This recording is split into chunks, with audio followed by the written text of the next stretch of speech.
Satellite. Hello বন্ধুরা, আজ আমরা স্যাটেলাইট সম্পর্কে শিখব। স্যাটেলাইট কি? এটি একটি কৃত্রিম বস্তু যা মহাকাশে উৎক্ষেপণ করা হয় এবং পৃথিবী বা অন্য কোনো মহাকাশীয় বস্তুর চারপাশে কক্ষপথে স্থাপন করা হয়। আপনি কি কিছু স্যাটেলাইটের নাম বলতে পারেন? খুব ভালো। আপনি কি জানেন কিভাবে স্যাটেলাইটগুলো তথ্য প্রেরণ করে? তারা কিভাবে একে অপরের সাথে যোগাযোগ করে? এই কয়েকটি প্রশ্নের উত্তর আমরা আজ দেওয়ার চেষ্টা করব। তাহলে শুরু করা যায়। স্যাটেলাইটগুলো কিভাবে তথ্য প্রদান করে, এটি একটি খুব আকর্ষণীয় প্রশ্ন। এটি বুঝতে হলে আমাদের জানতে হবে কিভাবে পৃথিবীতে এক স্থান থেকে অন্য স্থানে তথ্য প্রেরণ করা হয়। এটি করার বিভিন্ন উপায় রয়েছে। আমরা telephone line, Telegraph line, radio তরঙ্গ ইত্যাদি ব্যবহার করি, কিন্তু এই সবের মধ্যে রেডিও তরঙ্গ সবচেয়ে জনপ্রিয়। স্যাটেলাইটগুলো তথ্য প্রেরণ এবং গ্রহণের জন্য রেডিও তরঙ্গ ব্যবহার করে। রেডিও তরঙ্গ প্রেরণকারী প্রতিটি ডিভাইসের একটি অ্যান্টেনা থাকে। এই জাতীয় ডিভাইসের কিছু সাধারণ উদাহরণ হলো রেডিও এবং television transmitter, cellphone, wifi router ইত্যাদি। ট্রান্সমিটার রেডিও তরঙ্গ তৈরি করে যা পরে অ্যান্টেনায় পাঠানো হয়, যেখানে সেগুলো বায়ুমণ্ডলে ছেড়ে দেওয়া হয়। এখন এই তরঙ্গগুলো বায়ুমণ্ডলে থাকে না, তারা বায়ুমণ্ডল এবং তার বাইরেও ভ্রমণ করে যতক্ষণ না তারা একটি রিসিভার কাছে পৌঁছায়। এই রিসিভার রেডিও তরঙ্গগুলোকে আবার রেডিও বা ভিডিও সিগন্যালে রূপান্তরিত করে। আপনি হয়তো তরঙ্গদৈর্ঘ্যের শব্দটি শুনেছেন। এটি একটি তরঙ্গের দুটি ধারাবাহিক শীর্ষ বা খাদের মধ্যে দূরত্ব।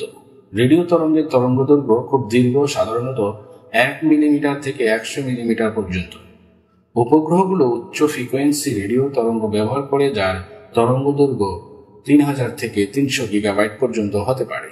এই ফ্রিকোয়েন্সি ব্র্যান্ডটিকে কিউ ব্র্যান্ড বলা হয় এবং এটি সাধারণত উপগ্রহ যোগাযোগের জন্য ব্যবহৃত হয়, কারণ এই পরিসরে খুব কম বায়ুমণ্ডলীয় হস্তক্ষেপ থাকে। তদুপরি এটি বিপুল পরিমাণে তথ্য বহন করতে পারে। এখন আসুন দেখে নেওয়া যাক উপগ্রহে এই সংক্রামক কিভাবে ঘটে। আমরা জানি একটি উপগ্রহ হলো একটি কৃত্রিম বস্তু যা মহাকাশে উৎক্ষেপিত হয় এবং পৃথিবী বা অন্য কোনো মহাকাশীয় বস্তুর চারপাশে কক্ষপথে স্থাপন করা হয়। এটি উপগ্রহের তথ্য প্রেরণের জন্য মহাকাশে তথ্য প্রেরণের জন্য একটি ট্রান্সমিটার এবং একটি অ্যান্টেনা থাকতে হবে।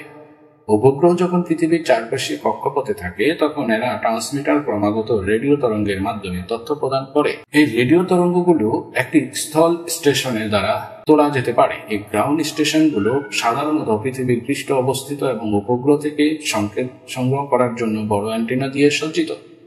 একবার সংকেত সংগ্রহ করা হলে এটি একটি রেডিও তরঙ্গ থেকে একটি অডিও এবং ভিডিও সংকেত রূপান্তরিত হয়।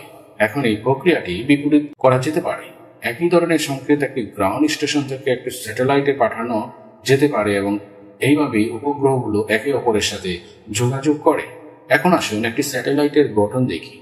এটি সাধারণত যোগাযোগ উপগ্রহের 3টি মৌলিক অংশ থাকে: একটি মহাকাশযান, একটি প্যাডোল এবং একটি স্থলীন অংশ।